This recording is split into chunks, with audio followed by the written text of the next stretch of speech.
So we are finally at that point where we can give you a full studio tour. It is set up enough. You may have seen some content around my desk setup, but this space is around like 700-ish square feet.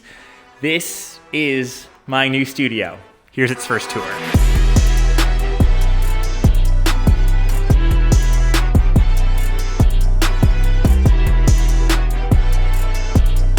So to give everyone a bit of context around the space, if you haven't seen it before, this studio is in the new house. I actually built it on top of the garage. It is technically like the largest quote unquote room in the house, which is really nice. Some really distinct features like architecturally before we get into like the tech tour. So wanted to showcase, I mean, like maybe you haven't seen this, these are sound blankets, but behind that is technically the front of the house. We have floor to ceiling windows. So the studio height is around like 13 feet, which is really, really nice. You can see some of the B-roll that we shot of the initial build, but I really wanted to incorporate a lot of natural light into this room. I know that it's technically like a bit harder to control. I battle with sometimes color temperature if the sun is really coming in, but nothing really replicates natural light.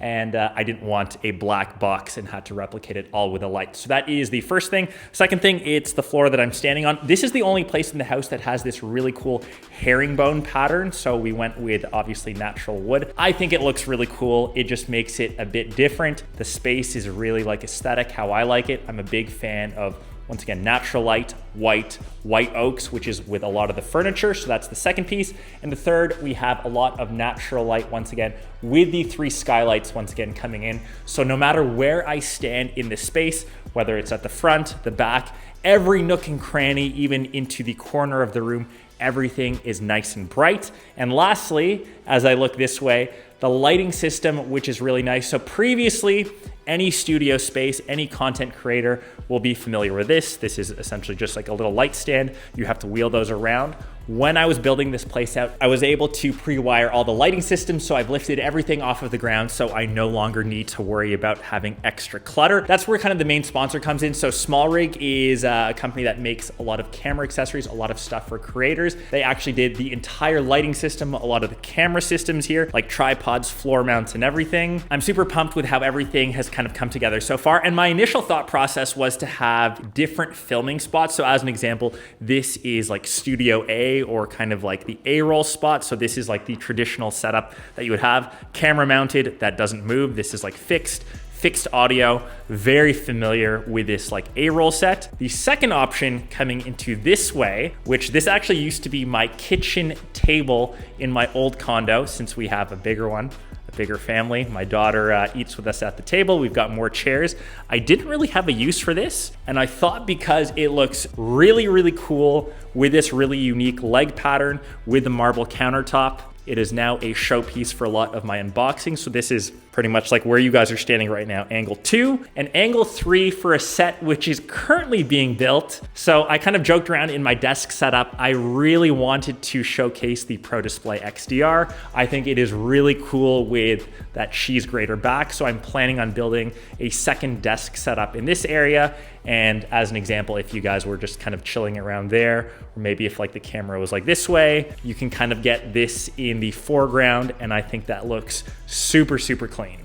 Okay, so if we actually talk a little bit around the tech here, so I have 2 different lanterns, both RC220Ds that are mounted. That just helps fill the space with a lot of like white light. I tend to like my content to look very high key. And then over here, we have an RC450D. It's actually really powerful. I only have it set to 40%. When it was at 100, I was just very overblown, but that's nice that my main like key light, when I'm sitting like in this spot for A-roll, once again, lifted off of the floor. So to here, I have a Small Rig carbon fiber tripod mount. I also have a Small Rig cage on my Sony a7S III, which is the 2 main cameras that we shoot with.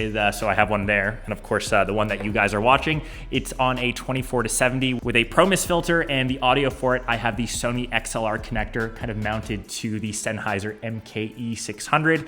Once again, this is tech that I've had for 6 5 years. I feel once you're invested into a specific camera body, I've got like all the Sony lenses.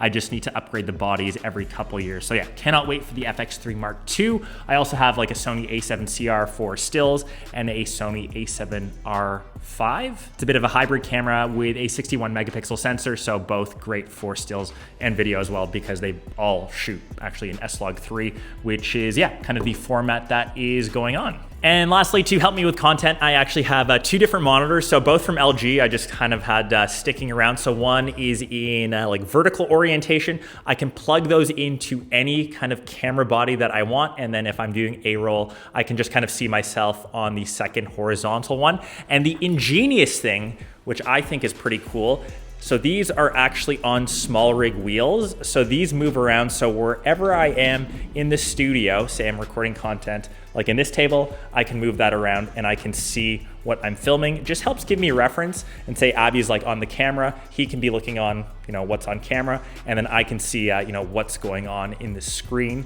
Super valuable. I think this kind of system is a great hack for a creator if you have the space for it. I know a lot of people just have like external small monitors, but if you have the space, I find these, especially for like a team, are a lot better, since everyone can look and see what's going on the screen. And I would say like the most real thing, which every creator struggles with, is cable management. So the thing that I found helps the most is just having an extension box that runs, somewhere from the wall. And I just have this, plugged into this area. If anyone wants to give me advice how I can get around this, and then when these technically move, I would just unplug them, move them to a different area. Like if you really wanted, like a pro studio would have something hanging from the ceiling or some sort of power supply built into the floor. That's for Studio 3.0, I guess, but that is kind of like the work in progress. I'm just gonna quickly mention the furniture. This desk, which I've had for years, Rove Concepts, white. I love the legs on it.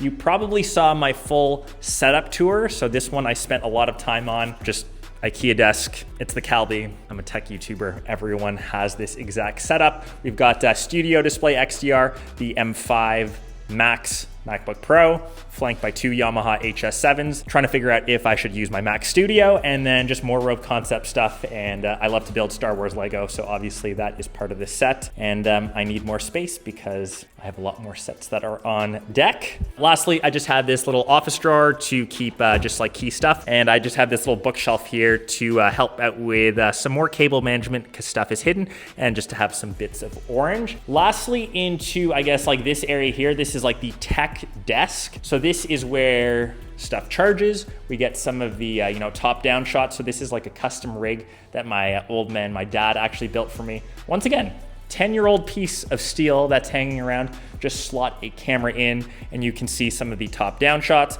You can see where some of the lenses are that I use for all my Sony gear. I told you I'm invested into the space. My CR, my R5, the charging zone, I like to call it, just all managed by a little Belkin charging unit. Extra batteries, charging cables, mounts, all that good stuff is in that little area.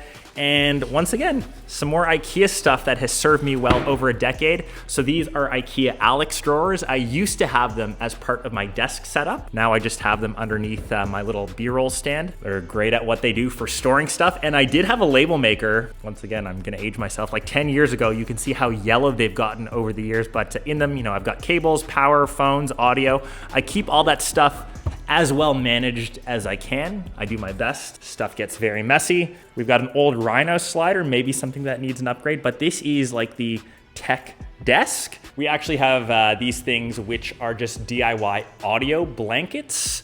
So in a large space, you'll be very familiar that sound tends to travel. You get a lot of reverb. So wherever I'm kind of filming, I kind of have these, once again, on these little small rig wheels. I can kind of wheel these around and isolate the sound. And if I want to bounce more light, I've got one white area. And if I want to create a bit more contrast, I can bounce the light, or I guess negate the light, with this black side, which is really nice. And the last area that I'm looking at right now, so this is currently where Abby is sitting, honestly. So this is his little setup. I originally had this planned as my orange wall, but with all the delays that I'm dealing with, my shelving has not arrived or any of my custom cabinetry. I'm planning on having the orange wall kind of like in shelves up here like I used to have in my older studio. I've got a couple orange things, for example, like in this box that are hanging around. That is, once again, on a to-do list. I've got my orange snowboard, my orange iMac, but let me know if that's a good plan for this area. I even have some artwork that I still need to put up. So Xbox actually sent this to me from my old studio when I got it.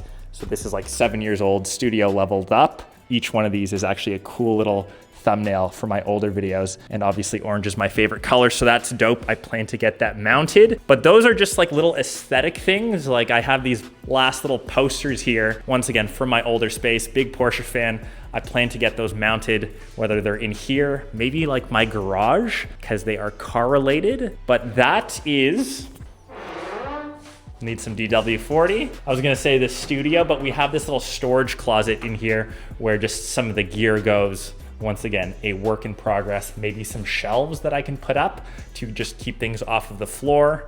Just got some older tripod stuff that I don't typically use. And I think that is pretty much it, tying into like the smart home. So I actually can control all my lighting. So everything is now off. So if you actually look here, you can see the difference in the lighting change with everything off. Only natural light, but I think that is a great way to end the studio tour. I showed you guys the different kind of like angles, all the different tech. If there are any upgrades that you guys think of what I need, what I should change, like I'm really happy with how some of the content has been shot so far. The fact that I can now work from home, I can literally after this, I'm gonna go see Kira, give her a big hug. So nice. I'm beyond grateful for the option to be able to do that. I might, you know, down the future, have to separate my working life from my home life. But for now, it's just been so nice. So I hope you guys enjoy this tour. That's it. That is all. This is like the first art piece that I need to put up. I got to 1 million subs in this new space because of you guys. Peace.